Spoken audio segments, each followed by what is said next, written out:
Hey, this is Brian Wright, and this is the Hive podcast. Unfortunately, Stein and I are getting together to talk about something that we always hate, and that's when we lose a member of our community.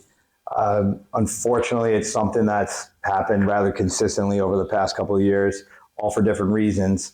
But we lost Jaffer Panezai, who was,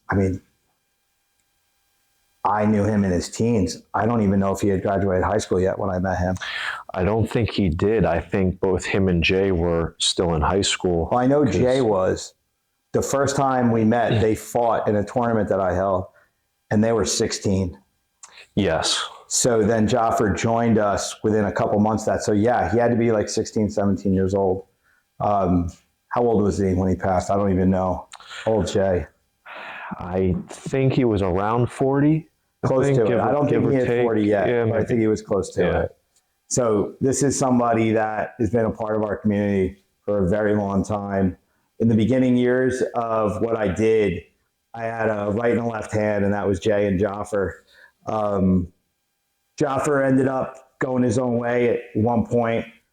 But before that, this was a kid that we did a lot. We traveled a lot, won a world title, won multiple national titles, won Swaki challenges, fought. And this is a guy, too, that was walking around at 130 pounds when he was younger. Yeah. And he was fighting in full contact karate tournaments that the lowest weight class was 155.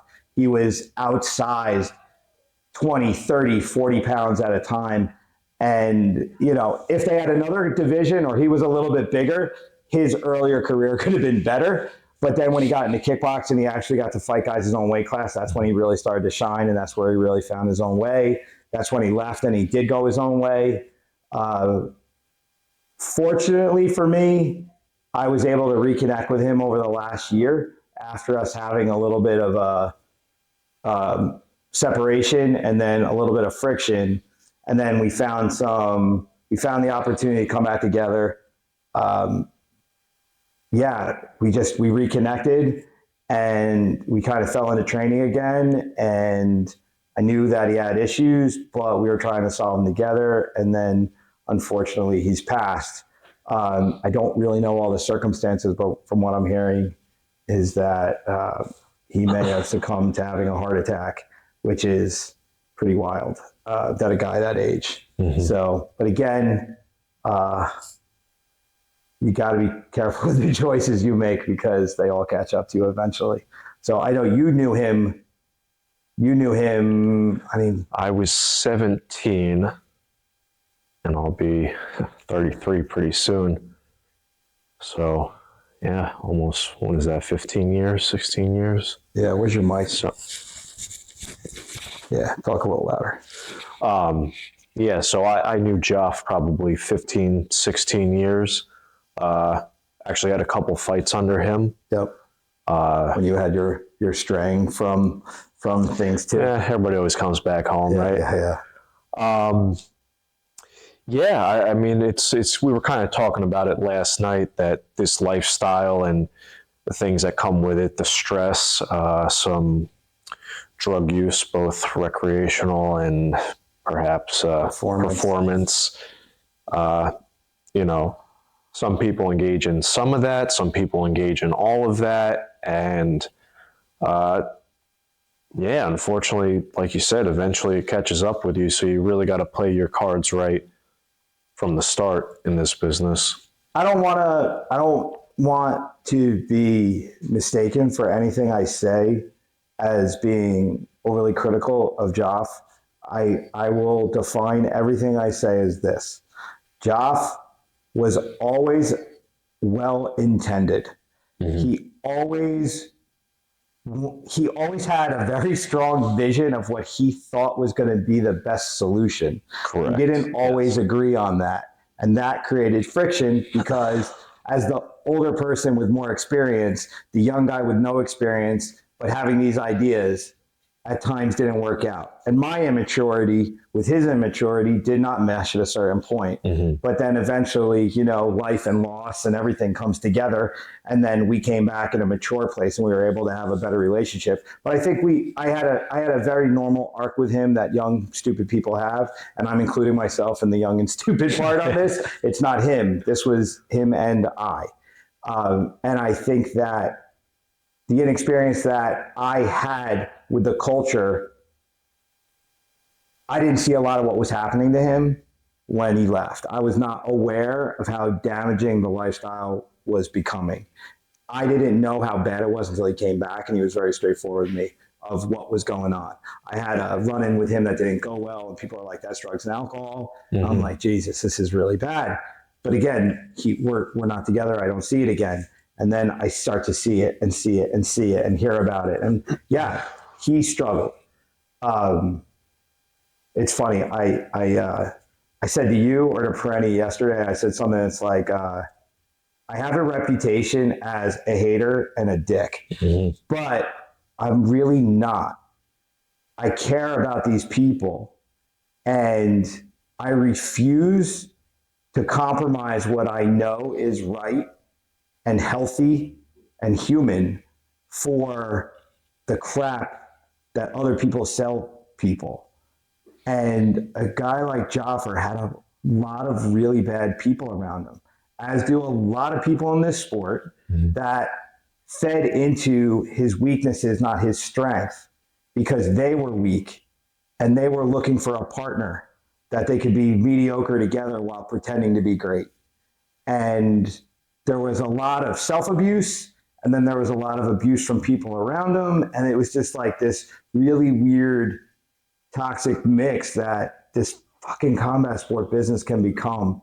And the reason I really want to talk about it was because, again, people get on us as a gym, as me as a coach, you as a coach, for the fact that we want people to have a certain standard and to not succumb to the idea of a shortcut that is going to be so devastating. I'll never forget, we had the one guy, he was, I'm not going to throw his name out there, but a guy came into the gym 15 years ago. He was a manager of a local gym that had a lot of fighters. And he said to me, he said, when you walk into most BJJ and MMA schools, you see a lot of like 30-something-year-olds that just don't want to work 9 to 5s. So they pretend that they're going to be going on to the UFC or something really big. Like, I'm one fight away. And that mentality has been pervasive amongst a lot of the people that we've seen that have had troubles, where they act as if no matter what they do, they're one good training camp and a fight away from the redemption. So like you can rob, you can steal, you can do drugs, you can hurt people, you can screw people over. But if you have a good fight, you're good. So they're chasing, like a gambler, they're looking for the big win that's going to pay off all the debt. And man, when you wake up and you're pushing 40 and you realize there are no more fights to fight, like, what do? And that's all I'm trying to avoid with these guys. That's all I care about. All I care is that somebody doesn't wake up at 35 years old and go, what did I just do with the 15 prime years of my life? Uneducated, no money, no job, train wreck of relationships. Like, I don't want that for people. I want something different. And when Joff came back, I was like, okay, we've got some stuff going on here, but okay, maybe the next chapter will be better. And that's why, like, a guy that I've actually said in the past, I'll never let the guy back. But that was because I was pissed off and in a bad spot. I let the guy back because he needed help. And he was one of us. And I tried. I lost him. And it hurts. It hurts really bad. Well, I mean, that's a hallmark of a good coach, like I was telling you, because I know it's a human thing, dude. I don't think it's a coaching thing. Yeah, but I know a lot of people that would not do that. You know, I have a tendency, getting older and crankier, to be short with people, and kind of really manage my time and effort with who I give it to. And something I've always admired about you was that you are willing to kind of no matter the circumstances, give people the time of day. And something you touched on that I thought, I don't want to just gloss over was the whole yes men thing, or rather, It's worse than yes men. yeah, because it's from the athlete's perspective. Of course, you want to hear what you want to hear, what aligns with your vision, not the reality. And of course, as a coach, you want to have a stable of fighters, people who like you, so you can control maybe the local scene, or, have a good gym. And so it's like, you got these coaches blowing smoke up people's ass, saying like, you're the next best thing, you're one fight away.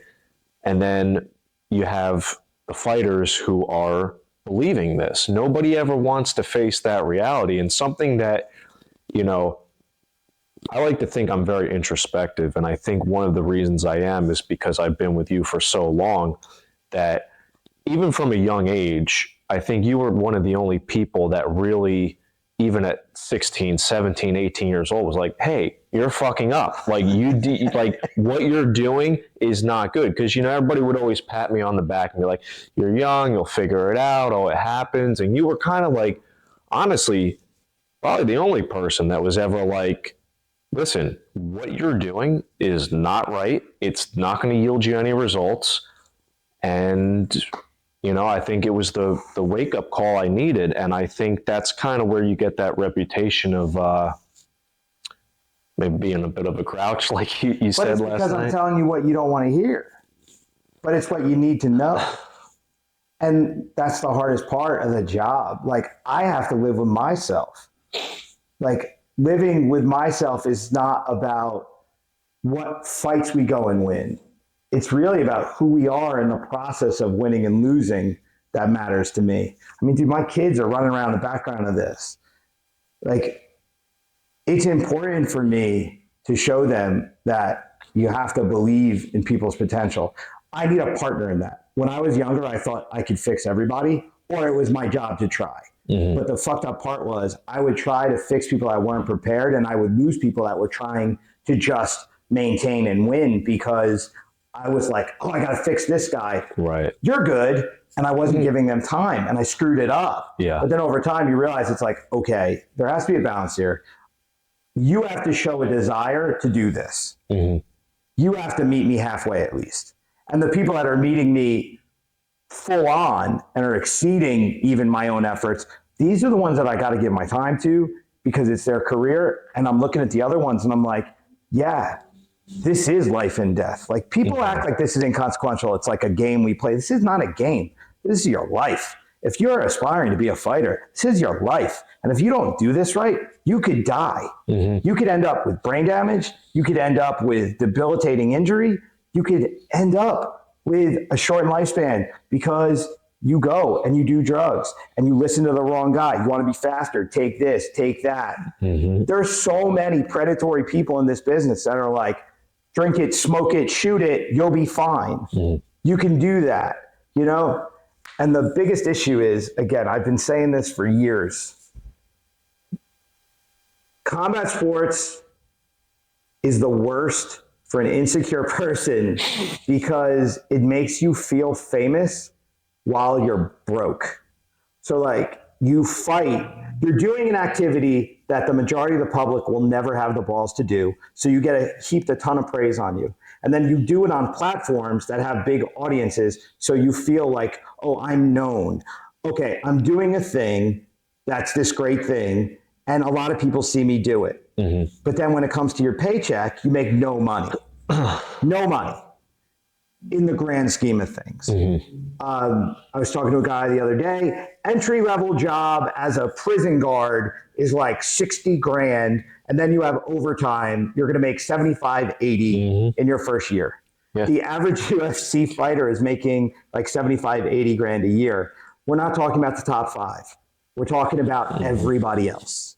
So that's a UFC fighter. What about if you're fighting on a local show? You're making nothing. You have to have a job. You have to balance out your life. Like, this is a brutal sport. Everybody knows who you are. Everybody's really proud of you. Everybody thinks it's really cool, but you're broke. Now come the predators. Now you've got the guys that come to you and say, well, you should have more. So do this dumb thing and I'll give you money. Mm-hmm. And now here we go. Or do this dumb thing and it'll accelerate your career path. I mean, Joff had dreams and aspirations of great things. And he had really poor people that were influencing him at a particular time in his life that led to the outcome that we're at now. And the saddest part about it for me is we were good, then we weren't, then we're good again, and it's too late. All I'm trying to do is have a conversation right now so that maybe one more person doesn't come back when it's too late. Yeah. I can't save you from yourself unless you have that desire. But I just would like people to take this more seriously. This is not a game. This is your life. Yeah, it was like I was telling you, I remember one time we were talking and I said, fighting is not like pickup basketball, right? Like being treated like that. Well, exactly. Nowadays it is. Like I always use this example. I could go play golf with Tiger Woods. Obviously he's going to school me, but I'm not going to get hurt. I could play basketball with LeBron James. I'm not going to get hurt.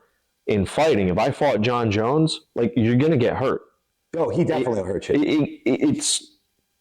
Fighting is the only sport where the goal and the actual scoring criteria is who hurts who more. Yeah. So I think a lot of people, they go into this career, and I'm going to use that in quotations, thinking that an MMA fight or a boxing or kickboxing match, Muay Thai, it'll be just like I said, playing pickup basketball or going on the tennis court. And it's like, yeah, when that door locks and you hear a click and you have to fight somebody and you're getting punched and people are booing and throwing stuff, it's a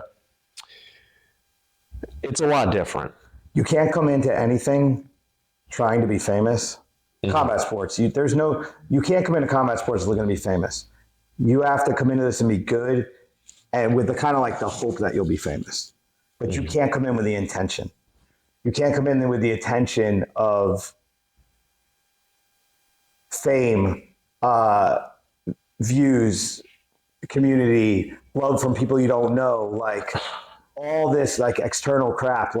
You can't do that and expect this to end well. Mm-hmm. You have to come into this with the humility of the job. You have to get in shape. You have to know who you are. You have to be prepared for the wins and the losses. And you have to be prepared to do this if everybody shows up or they don't. You have to have people around you that you're going to be able to trust, that are going to tell you the right thing. And then you got to believe them. Hey man, we're dealing with a guy right now who's having a fall from a high level because he won't accept responsibility for the decisions that he made while he was there. The outcome there may not be so good either. Mm-hmm. Because again, if you're just rushing, thinking that if I get to a certain level, I'm going to be good. No, you're going to get to that level. You're not going to stay there. And then everything's going to fall apart. Mm-hmm. And that's the problem here. That's how a lot of people think in life. Of course. And it's honestly, consequences are different. Well, you're in finance, bro. You're not going to you make a bad stock trade. No, 100%. You don't have a hangover. And you could lose your shirt, but that's you can go get a job and buy another shirt. You can't pick your brain cells up and put them back in. That is absolutely true. That is absolutely true. But yeah, I do think a lot of people, though, have that mentality of once I hit this certain point, it's the gambling. Then it'll be good. I'll be good. I can just coast from there. I'll have that fulfillment once I achieve this thing. And 90% of the time, all right, let's backtrack. Doesn't pan out. Backtrack that. Mm-hmm. If I bet on this race, I'll make all the money I need to make. If I shoot myself with this chemical, I'm going to be bigger and faster than everybody else. Mm-hmm. If I go to this coach, I'm now going to have keys to the kingdom. If I get that manager, I'm going to get the bigger push. If I'm friendlier to this guy, if I overlook that, if I screw this, if I snort that, all of a sudden your whole life turns into this thing of, just that one thing. And it doesn't work out. You're like, but I was so close. So let me do it again or another one. And then you're just chasing it's that gambler's edge. You just keep putting the coins in the slot machine until you have no money left. And that's why, success in life is not built off of pulling the lever on the freaking slot machine. It's going to work every day. Mm-hmm. It's failing 80% of the time learning from it, and then going and grabbing the next win. So talking about that reminds me of somebody from the gym, Christian, who we essentially had to drag Legitimately to fight, had to drag. and I didn't think he was going to make it. You know, I saw potential in him, so I knew, you know, I wanted him to get in there and do it. He never would have gotten in there if it wasn't for you and Jay. No. And he would always come up to me after every class and say, Coach, what do I need to do to be good? Coach, what do I need to do to improve? Coach, what do I need to do to win? What's the magic? And exactly. And, you know, at the time, I was not as experienced as I was. So I didn't really have the wherewithal to tell him that it's like, listen, it's that meeting halfway. Like, the answer is not always written somewhere. It's not a 1 + 2 = 3 step process every time. Sometimes it's very subjective. Like, yeah, I can point you in the right direction, but you need to kind of figure it out on your own. Like, nobody is going to gift you greatness. Nobody has a magic wand. No one's saving you. Exactly. Nobody can make you work hard. Nobody can make you great or a good fighter. Like, it's like you said, it's just doing the difficult things, putting the rounds in, and that's with anything. So I had to tell somebody the other day this. I said, look, I'm going to teach you stuff, but ultimately it's the pressure that I apply that's where you're going to find out how you understand it. And what I mean by that is, training is a mirror that you have to look at your reflection every day. This is not something where you come to me and I define for you your success or failure or how you're supposed to feel about yourself. I'm going to put you in positions where you're going to figure out who you are in this moment, and now you have to decide, is this good? Is this bad? Do I understand where I am? Do I understand what I'm doing? Do I understand where I came from, who I am, where I'm going? All of it. That's the point. So the problem is, which goes back to what I was saying before, is when you're not being taught that way, you are now susceptible for the jerk-offs that are going to sell you a vision of you that is really just a projection of their own issues. So they're saying to you, do this, do that, be like this, be like that, because they can't. So they want to see you do what they need to do. It's like a dad at a wrestling tournament who won't shut the fuck up when his kid's wrestling because he was a crappy wrestler and he needs his kid to be better because he needs to live through him. So we have all this bullshit where guys are trying to live vicariously through all these people, which then creates exactly the situation that we're getting here to talk about. You know, I never tried to live through Jaff. I wanted Jaff to be Jaff, but he couldn't figure out how to love Jaff enough to be Jaff because he had too many people around him that were confusing him because they were saying, oh no, this is what you need to be. Oh no, this is what you need to be. This is what you need to be. This is what you need to be. This is what you need to do to be what I need you to be. Like, there was not a lot of like, hey man, you're good at this, you're bad at that. What is it that you want? No one ever asked him, what do you want? Mm-hmm. No one ever did. They didn't say, hey, what do you want to be? What is your definition of success in this life? They just milked them to get something, to be associated with something. And that was the years where like we were apart. That's what I saw the most of.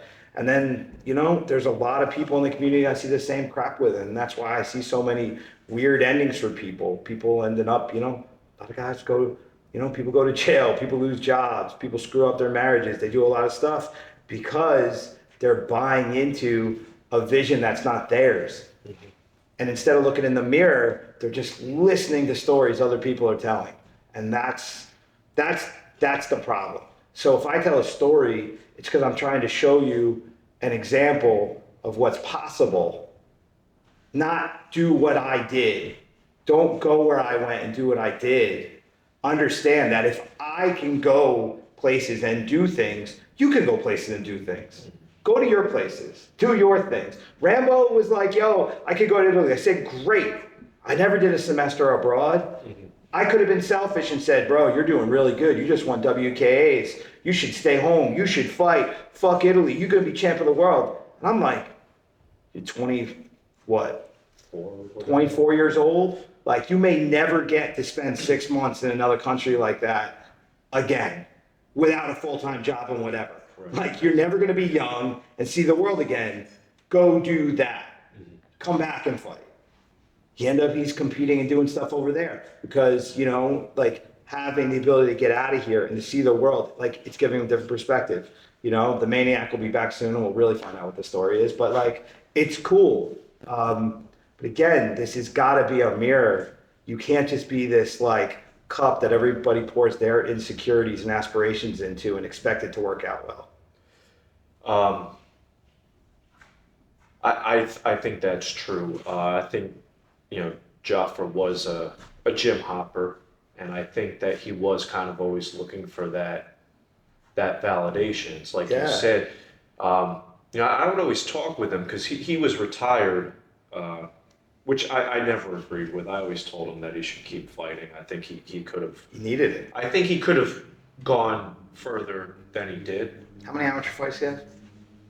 I think too many. I think he was like 18-4 or something. And like never went that. pro. Yeah, never went pro, and I could have. I think should have. He told me that the reason he didn't go pro was because his coach at the time said that he shouldn't do it, which is, you know, in my opinion, very sad. If it was something that you wanted to do, I think you should have done it. Okay. Even forget about if it's something you want to do, it's something you should have done. If you had the right people around you, they should have said to you, okay, where you're at right now, you're not ready for it, but this is what we need to do to get you there. Mm-hmm. He got somebody that just wrote it off. I don't even know who you're talking about. I don't even have a clue who you're talking about. I know loosely people that he's trained with, but that story is a common story about somebody that doesn't want to do the work. Because so you come to me and say you want to go pro, and I'm like hesitant about it, I'm not going to say to you yes or no. I'm going to say right now is you're not prepared. Mm-hmm. This is what we are going to have to do. Shit, man. A week ago, Jalen told me that he wanted to try dirty boxing. And I said, you can't. And he was like, what do you mean I can't? He's thinking like February. And I'm like, bro, you need a year. Right. Like, you're going to have to completely change your training. This is not amateur kickboxing. This is a whole nother thing. And the guys going against are a different caliber of guy. So we would have to change. Yeah. And he was hot. And we had to talk about it. And I'd explain it to him. I was like, I'm not saying you're never going to get there. I said, you're not going to get there tomorrow. And then this would be the plan. Now, here's the thing. I have to take the risk because I'm saying to him, you and I together can get there. Now I'm putting us on the line. I'm saying, look, I've got a plan. We have to execute. We have to get there. It would be very easy for me to be just like, yeah, no, you're never going to do it. Yeah, but that's just not fair. That's the quick and easy path for both, again, the trainer and the athlete. It's like, it's easier to just write it off as an absolute no or an absolute yes. And think about it with Josh. What's the impact of that guy saying you can't fight? You're never going to be a pro. What's the impact on him as a human being? That guy didn't say, hey man, we just got to change it up a little bit. He said, no, you're not. He said, you're less than. What the hell demon you think this kid ends up chasing forever now? Well, it was interesting too, because when he was retired, he would train 3 times a day. Why do you think?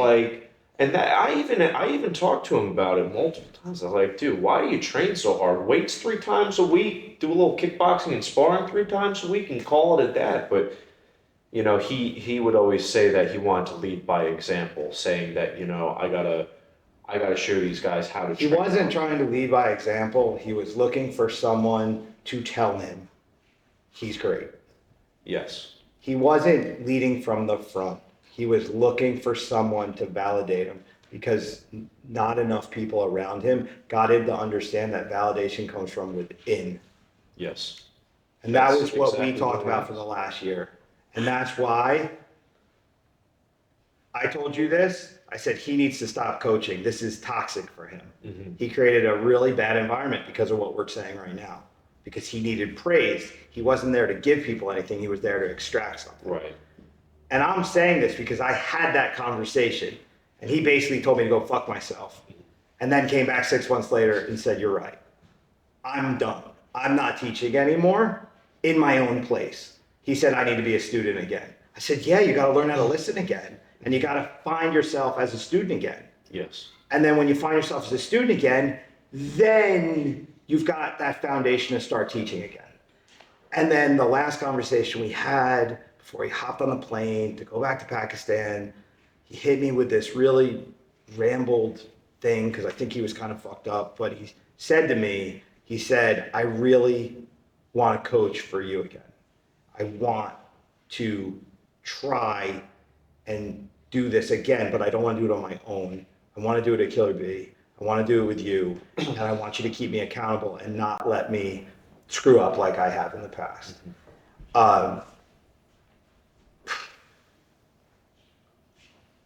I told you this, I think, when it happened. And at least I know that over the last year, we started off in a place where he was really kind of lost. And then he was starting to try and find himself. And then in the struggle of that, a lot of stuff went wrong for him.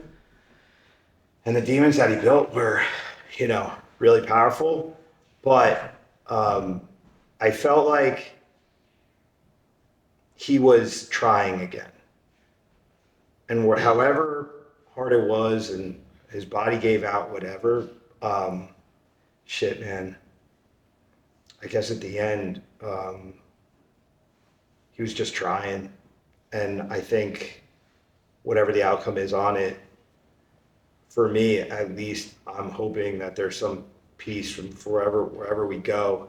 And the fact that he didn't give up. He died in rehab. He didn't die in the bottom of the bottle. He died in rehab. Right.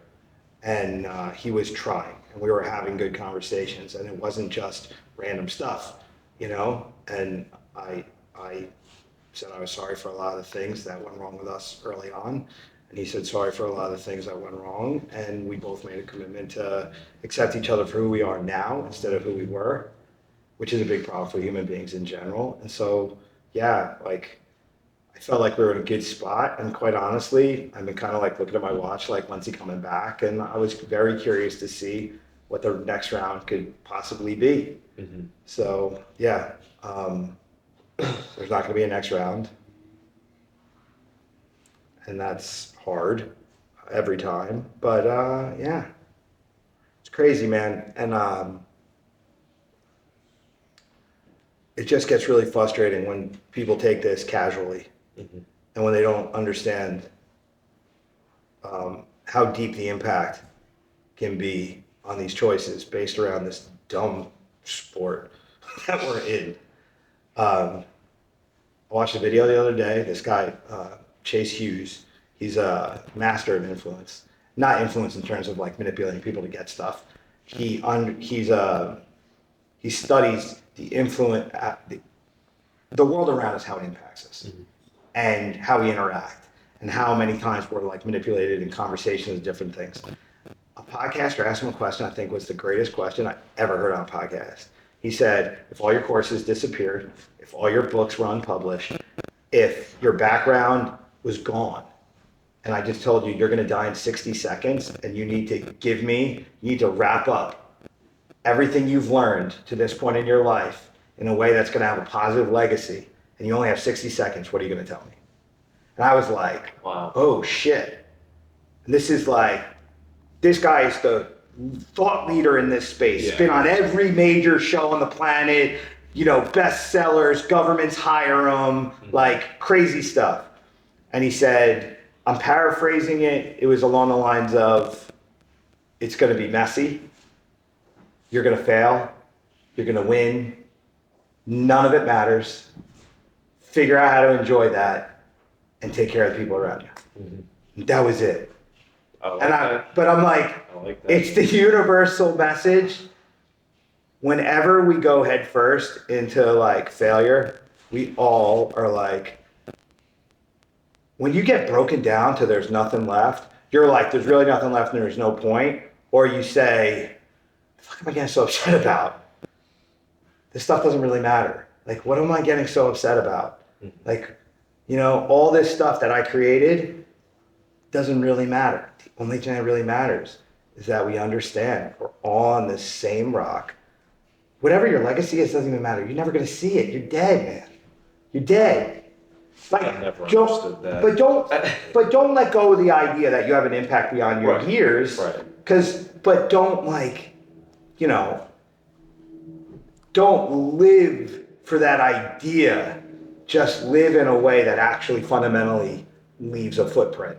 That's why I like the All Blacks. They have the saying when they say you have to leave your team jersey in a better place than you got it. So when you got your number, they were like, make sure that number has a legacy greater than when you had it. And I'm like, that's it. It's really simple.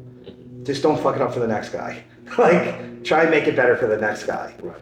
And enjoy that process and do it with as many people as possible.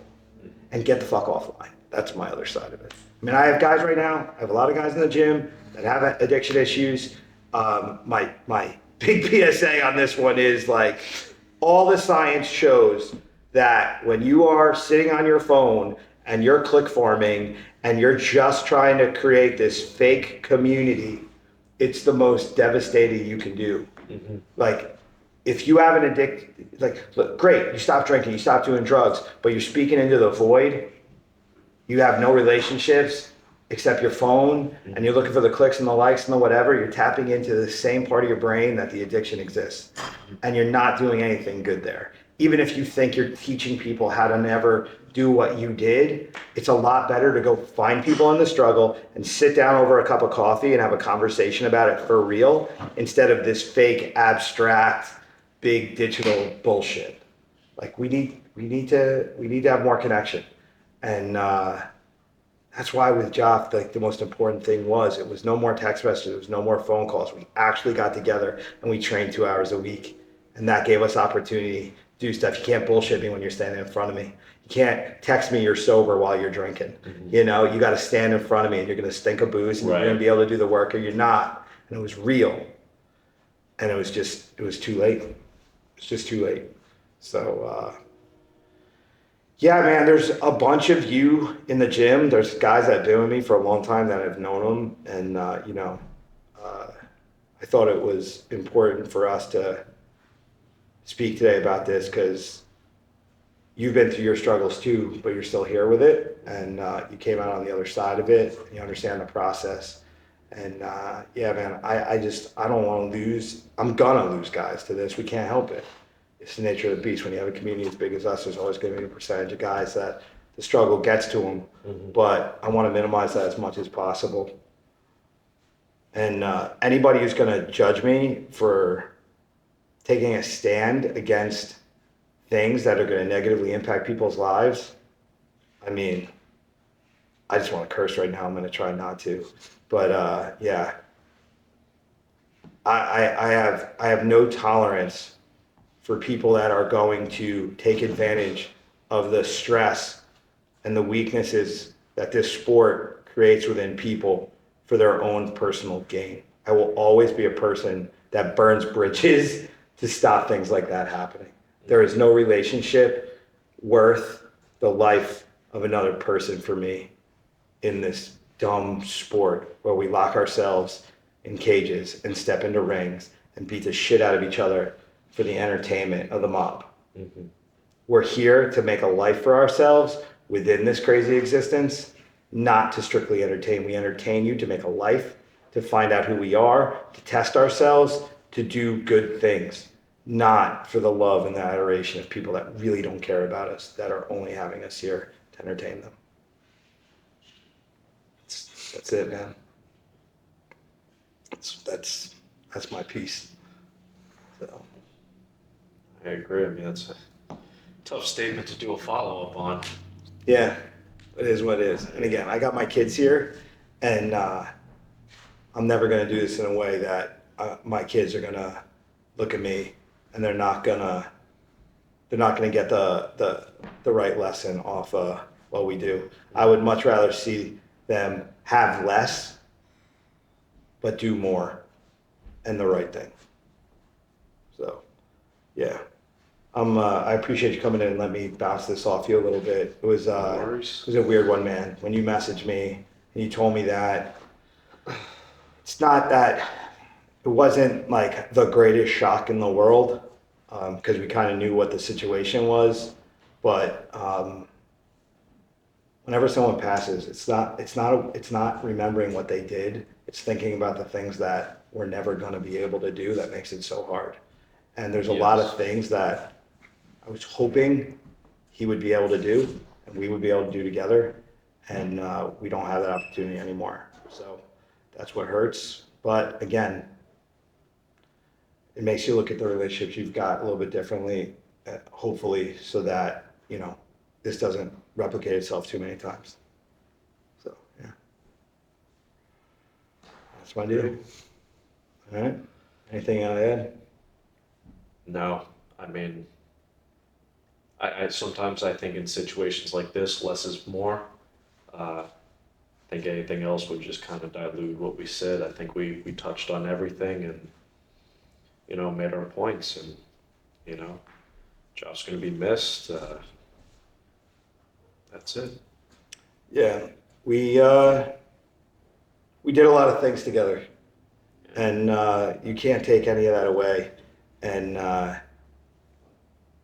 just like everybody else that we've lost, hopefully we can turn it into something that just helps somebody else get through a rough day. Yeah, I know it sounds corny, but whether it's Jay, whether it's Jeff, the one thing that they would want is for us to continue to make positive impacts Ahmed. on, yes, Ahmed, everybody that came through here. Like, I think whether or not you succeed or fail, I think, when you go through this, Jim, you understand what we're about. And I think that anybody that came through here that's no longer with us, the most they would want is for us to just keep doing what we're doing and making those impacts. They want us to get together and do what we do and be a community and, find some peace. Because that's what they were trying to find, and that's what they always wanted everybody else to find, because it would help them find the way. And that's the truth. We just have to keep coming together, and we have to keep fighting, and we have to keep struggling, and we have to keep trying, because every time we do it, it gives the guy next to us hope. And that's all we can provide is a blueprint and momentum and hope. So, all right, Brian Wright, Alex Stein. Not the Hive cast I wanted to have ever, but one we had to talk about. So if you have anything in your life going on that you can relate to in this, always reach out to us. Killer Bee is a place to find answers, to do work, and to be a part of something. And the door is not closed to people that are honest and authentic in the process. So if you feel alone, there are people here for you. All right. This is Brian Wright, Alex Stein. Peace.